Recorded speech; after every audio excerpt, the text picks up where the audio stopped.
चल हो जा शुरू। केसरिया से मन जोगी हुआ रे, दिल झूमे देखो पतवारा हुआ रे, दिल झूमे देखो पतवारा हुआ रे। हर पल मनाओ केसरी त्योहार। विमल, बोलो जुबान केसरी। संन्यास हो ही चुका है, लेकिन ये थोड़ा है कि हम कर्म करना बंद कर देंगे। हम कर्म करना बंद नहीं करेंगे। राजनीतिक आदमी है और हम कभी सो नहीं सकते, दिन में हम बैठ सकते नहीं हैं। तो अब जो खेला भगवान ने लिखा होगा वही खेला होगा, क्या करें। मानव का ये स्वभाव है कि जब किसी के साथ जब ज़्यादा अत्याचार होता है, दुर्व्यवहार होता है, तो पब्लिक सपोर्ट में खड़ी हो जाती है। हमारे देश का ये नेचर है। लगभग 1.25 साल से 1 साल 5 महीने हो गए जिस प्रकार से हमको गाली देने का काम यहाँ से दूर बैठ करके कुछ लोग कर रहे हैं, उसको लेकर के भी हमारे क्षेत्र में बहुत आक्रोश है। और इसी नाते इस बार सारे जाति के, मजहब के सब बंधन टूट चुके हैं। सब के अंदर बस एक ही बात है कि भारी मतों से बृजभूषण सिंह के बेटे करण भूषण सिंह को जिताओ। जिनका वर्चस्व था, जैसे बिना ट्रायल के चले जाना, बिना जो है मनमानी, किसको आप कह सकते हो, अनुशासन में न रहना, उन्होंने किया। लेकिन ये सारा खेल जो है भूपेंद्र हुड्डा, दीपेंद्र हुड्डा और कुछ उद्योगपति मिलकर के इस षड्यंत्र को किए कि करण भूषण सिंह न बनने पाए, हम बन जाए। चुनाव हुआ, इस विपत्ति काल में भी चुनाव हुआ। 43 वोट हमारे प्रत्याशी को मिले और 4 वोट, 3 वोट, 7 वोट उनके प्रत्याशी को मिले। जो आपने खेला की बात की थी, कुछ अभी खेला बाकी है। ये तो शब्द है, निकल जाते हैं। राजनीति से आपने अभी संन्यास नहीं, ये शब्द है। अब संन्यास हो ही चुका है, लेकिन ये थोड़ा है कि हम कर्म करना बंद कर देंगे। हम कर्म करना बंद नहीं करेंगे। राजनीतिक आदमी है और हम कभी सो नहीं सकते, दिन में हम बैठ सकते नहीं हैं। तो अब जो खेला भगवान ने लिखा होगा वही खेला होगा, क्या करें। कुछ राजनीतिक पार्टियां तो लोकसभा कैसरगंज में वो जातिवाद फैला रही हैं वहां पर। ये कोई नई चीज नहीं है। सोशल मीडिया पे ये कोई नई चीज नहीं है। जिसके पास कुछ नहीं बचता है वो यही हथकंडा अपनाता है। ये सब मैं बहुत पहले झेल चुका हूँ। नेताजी, आपने कैसरगंज के लिए एक बड़ी जीत का दावा किया है, आखिर क्या है वो मास्टर प्लान, कैसे आप दावा कर रहे हैं कि बड़ी जीत? देखिए, 2,87,000 से पिछला चुनाव भारतीय जनता पार्टी यहाँ पर जीती थी, लेकिन इस बार का जो माहौल है वो बता रहा है कि इस बार बड़ी जीत होने वाली है। यहाँ देखा गया है कि जैसे जो आपने कहा था कि जो मुद्दा है वो बृजभूषण सिंह है, यहाँ पर देखा जा रहा है कि सारे जाति धर्म से उठ के सारे लोग आपको। देखिए, हमारे देश का ये स्वभाव है या मानव का ये स्वभाव है कि जब किसी के साथ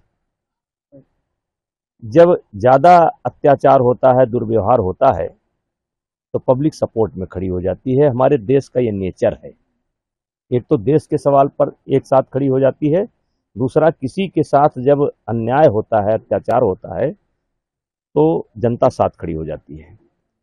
लगभग 1.25 साल से 1 साल 5 महीने हो गए जिस प्रकार से हमको गाली देने का काम यहाँ से दूर बैठ करके कुछ लोग कर रहे हैं, उसको लेकर के भी हमारे क्षेत्र में बहुत आक्रोश है।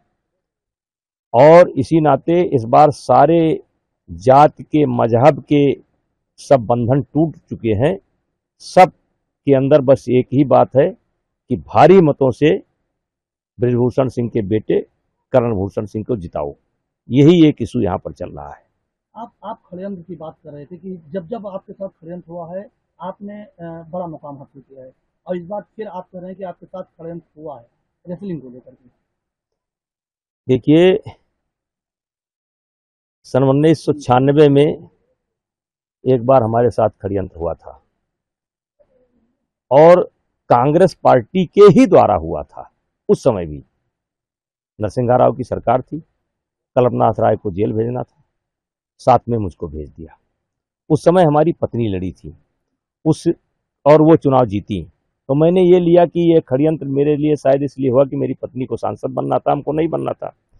और उसके बाद एक बड़ा षड्यंत्र आकर के फिर ये हुआ, और फिर ये कांग्रेस के द्वारा ही हुआ। अब बताइए, झूठी घटना में प्रियंका जी पहुंच गई, गहलोत पहुंच गए, ममता पहुंच गई, केजरीवाल पहुंच गए, और अब उसका परिणाम ये आया कि मैं तो नहीं हो पा रहा हूं, लेकिन मेरा बेटा बन रहा है। तो ये भी प्रकृति का नियम है। मेरे बेटे को 33 साल की उम्र में मैं सांसद बना था, 33 साल की उम्र में वो सांसद बन रहा है। और उस बार भी गुस्सा था, इस बार भी गुस्सा है, इस बार और ज्यादा गुस्सा है।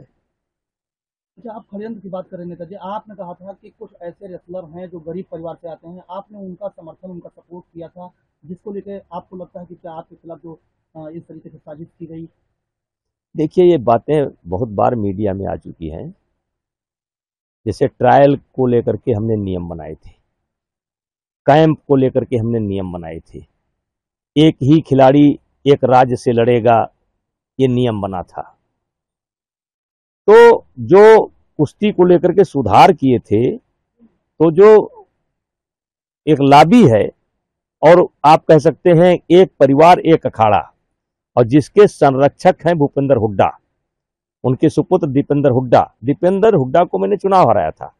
उन्हीं को चुनाव हरा करके मैंने कुश्ती संघ का अध्यक्ष का पद प्राप्त किया था। तो वो लॉबी मेरे विरोध में आ गई, और मिल करके कुछ उद्योगपति भी शामिल हुए इसमें, जो खेल में रुचि रखते हैं, शामिल हुए, और मिल करके एक षड्यंत्र किया।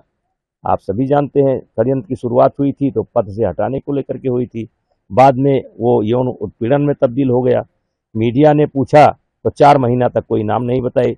4 महीना के बाद एक लिस्ट लेकर के आ गई, सुप्रीम कोर्ट के आदेश पर FIR हुई, चार्जशीट लगी, चार्ज लग चुका है। अब आगे देखेंगे क्या करना है। आपका जो तीसरा अटेम्प्ट पूरा हो रहा था, तो इसके बाद फिर आपके खिलाफ साजिश होने की वजह क्या थी? वजह ये थी कि सबको मालूम था कि कुश्ती संघ में जो पूरे देश के लोग हैं वो हमसे जुड़े हैं, और सबकी इच्छा थी कि करण भूषण सिंह को ही अध्यक्ष बनाया जाए, जिससे नेताजी कुश्ती से जुड़े रहें। तो करण भूषण सिंह को रोकना था, और वो चाहते थे कि वो पद उनको मिल जाए। अब उनके साथ में देश का कोई है ही नहीं है,